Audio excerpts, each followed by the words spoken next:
गोवा के birch Romeo Lane club में जो आगजनी हुई थी, इस आगजनी में 25 लोगों की मौत हुई थी और इस मौत का जो जिम्मेदार है वो अभी फिलहाल पुलिस के गिरफ्त से बाहर है। इसमें सौरव लूथरा और गौरव लूथरा जो इस क्लब के ओरिजिनल ओनर हैं वो विदेश भाग गए हैं। थाईलैंड के फुकेट में ये दोनों भाई चले गए हैं और 6C1073 इस इंडिगो की फ्लाइट से ये दिल्ली से सीधे थाईलैंड फुकेट चले गए हैं। इनके खिलाफ ब्लू कॉर्नर नोटिस भी गोवा पुलिस ने जारी किया हुआ है। ब्लू कॉर्नर नोटिस यानी कि इंटरपोल की मदद से इन दोनों लूथरा भाइयों का जो वेयरअबाउट्स है, लोकेशन है, उसकी छानबीन में अब गोवा पुलिस जुटी है और सीबीआई के जरिए इंटरपोल से मदद मांगी जा रही है कि वो फुकेट में छुपे इन दोनों भाइयों को उनका लोकेशन दे और गोवा पुलिस भी बहुत जल्द फुकेट और थाईलैंड जाने वाली है। दूसरा सबसे बड़ा डेवलपमेंट इसमें यह है कि जो मजिस्ट्रेट जांच बिठाई गई है जिसमें 4 सदस्यीय टीम है, उसने अब तक अपनी रिपोर्ट में ये पाया है कि जो क्लब जहां पर आग लगी उसके बेसमेंट में बाहर निकलने का एक ही रास्ता था, यानी एंट्री और एग्जिट एक ही था। सकरी पतली सीढ़ी लगी हुई थी, उसी सीढ़ी से बेसमेंट से ऊपर ग्राउंड फ्लोर तक आया जा सकता था। लेकिन जब आग लगी तो किसी का फ़ोन आया कि पहले बेसमेंट के जो कीमती सामान है उन्हें बाहर निकाला जाए और ये सामान निकालने के चक्कर में 20 जो स्टाफ थे वो दम घुटने से गहरे धुएं के अंदर दम घुटने से उनकी मौत हो गई। तो इन मौत का जिम्मेदार वो फ़ोन वाला शख्स है। वो शख्स कौन है? क्या ये फ़ोन लूथरा बंधुओं की तरफ से आया था या ये फ़ोन भरत कोहली की तरफ से आया था जिसे दिल्ली में गोवा पुलिस ने गिरफ्तार किया, या ये फ़ोन उन 4 मैनेजर की तरफ से आए थे जिनको गोवा पुलिस ने गिरफ्तार किया? इस पूरे मामले में 5 गिरफ्तारी हुई थी। तो इन स्टाफ को फ़ोन किसने किया था, इसकी भी सीडीआर रिपोर्ट निकाली जा रही है।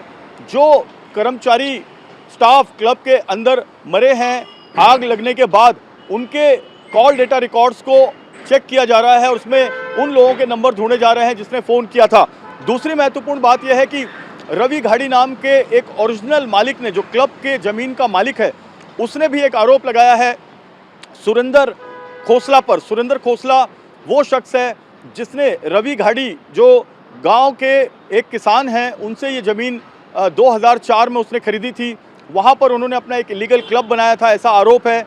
और बाद में यही क्लब उन्होंने दोनों भाइयों लूथरा भाइयों को, यानी कि सौरव लूथरा और गौरव लूथरा को किराए पर दे दिया था।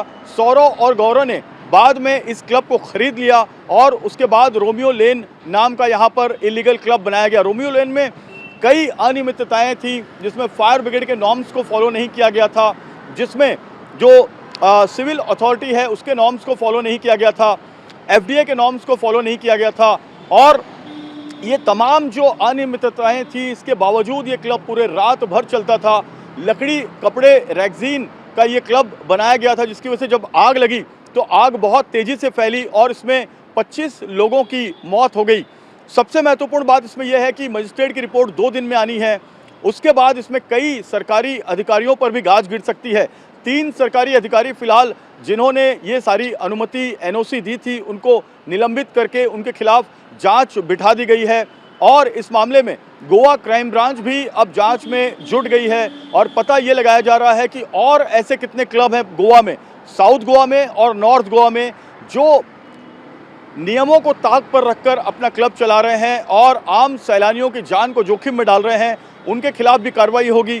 खबर यह भी है कि गोवा सरकार रोमियो लेन क्लब पर बड़ी कार्रवाई करने वाली है। रोमियो लेन क्लब के जो मालिक हैं लूथरा बंधु, उनके 2 और प्रॉपर्टी हैं गोवा में, उन पर भी कार्रवाई होने वाली है।